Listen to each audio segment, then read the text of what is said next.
नमस्कार। इस वक्त की पेंशन को लेकर बड़ी खबर। पेंशन नियमों में सरकार ने किया बड़ा बदलाव। जी हाँ, इस बिग ब्रेकिंग न्यूज़ को जानने से पहले इस वीडियो पर एक लाइक ज़रूर कर दीजिए और चैनल को भी फ्री में ज़रूर सब्सक्राइब कर लीजिए ताकि आगे भी आपको इसी तरह की खबरें देखने को मिलती रहे। दोस्तों, पेंशन की न्यूज़ को जानने से पहले आज से 8 बड़े नियम बदल गए हैं जो आप सभी देशवासियों को जानना बहुत ही ज़रूरी है। जी हाँ, आपको बता दें कि आज से बदल गए हैं 8 बड़े नियम। आज से भारत में 8 बड़े बदलाव हो गए हैं। इन बदलावों का आपकी ज़िंदगी पर सीधा असर पड़ेगा।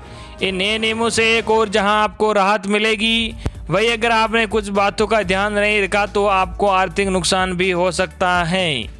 इनमें कुछ बैंकों में मिनिमम बैलेंस, अनलॉक 3 के दिशा निर्देश, आरबीएल बैंक के बचत खाते पर ब्याज दर, ईपीएफ में योगदान, सुकन्या समृद्धि योजना, कार और 2 पहिया वाहन खरीदना, ई कॉमर्स कंपनियों से जुड़े नियम शामिल है। आइए जानते हैं इन महत्वपूर्ण बदलावों के बारे में। सस्ता होगा कार और 2 पहिया वाहन खरीदना। अगर आप एक नई कार या मोटरसाइकिल खरीदने की सोच रहे हैं तो 1 अगस्त से कार और 2 व्हीलर की इंश्योरेंस पॉलिसी में बदलाव हो गया है।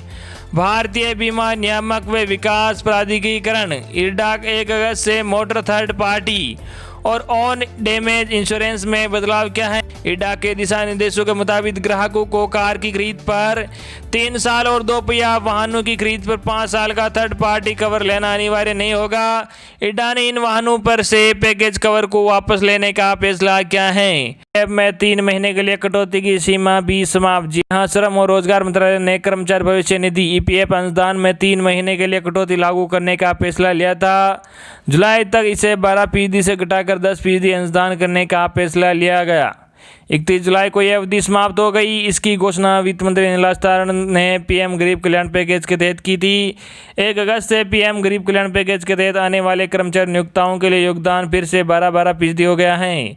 भारतीय बैंकों में मिनिमम बैलेंस। जी हाँ, आपको बता दें कि कुछ भारतीय बैंकों में बचत खाते में मिनिमम मंथली बैलेंस को लेकर 1 अगस्त से नियम बदल गए हैं। इनमें axis bank, bank of Maharashtra, Kotak Mahindra bank और आरबीएल बैंक शामिल है। इन बैंकों ने 1 अगस्त से लेन देन के नियमों में बदलाव करने का फैसला किया है।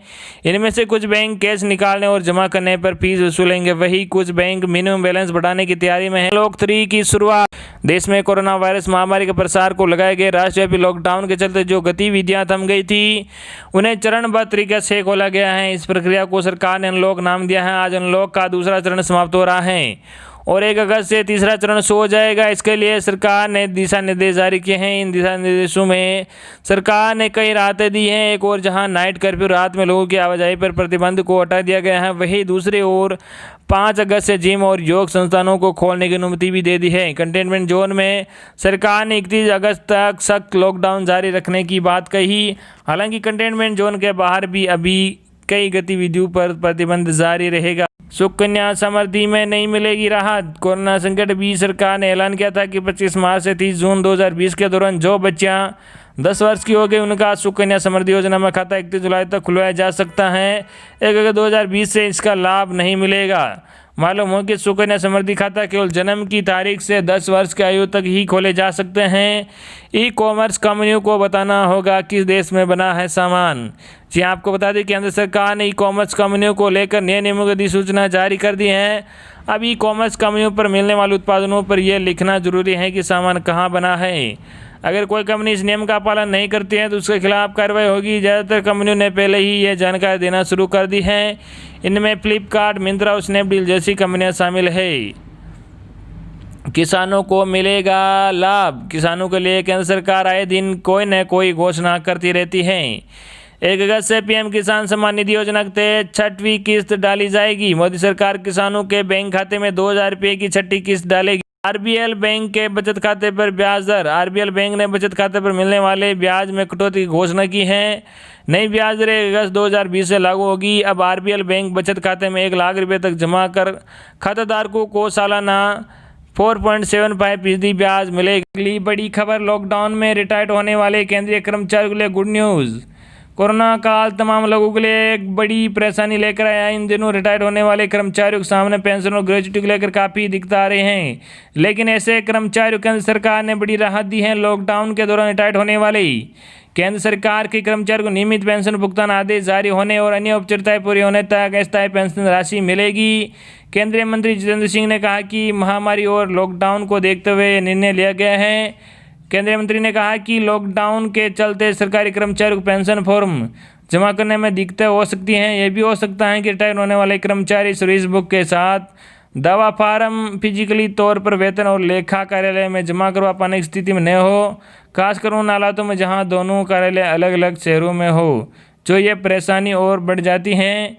ये समस्या केंद्रीय सशस्त्र पुलिस बल के कर्मचारियों के सामने सबसे ज़्यादा है, क्योंकि ये लोग लगातार एक शहर से दूसरे शहर जाते हैं और उनका मुख्य कार्यालय वेतन और लेखा कार्यालय वाले स्थान से दूसरे शहरों में होते हैं। उन्होंने कहा कोविड-19 महामारी और लॉकडाउन के कारण दफ्तर में काम में बाधा। इस दौरान रिटायर होने वाले कर्मचारियों को पीपीओ नहीं जारी किया जा सका, लेकिन मौजूदा सरकार पेंशनभोगी और वरिष्ठ नागरिकों को लेकर संवेदनशील है। इसलिए पेंशन नियम 1972 के तहत नियमित पेंशन भुगतान में विलंब से बचने के लिए नियम में छूट दी जा सकती है, ताकि स्थायी पेंशन और स्थायी ग्रेच्युटी का भुगतान बिना किसी परेशानी के नियमित पीपीओ जारी होने तक हो सके।